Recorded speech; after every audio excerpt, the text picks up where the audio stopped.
च सोमाय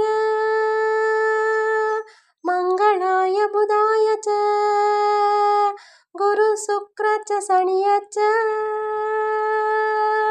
राहवे केतवे नमः। आदित्याय च सोमाय मंगलाय बुधाय च गुरु शुक्र च शनियच्च राहवे केतवे नमः।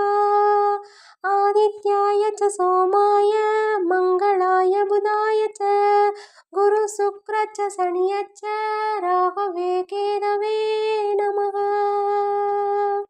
ओम तत्पुरुषाय विद्महे महादेवाय धीमहि तन्नो रुद्र प्रचोदयात्। ओम भूर्भुवस्वः तत्सवितुर्वरेण्यं भर्गो देवस्य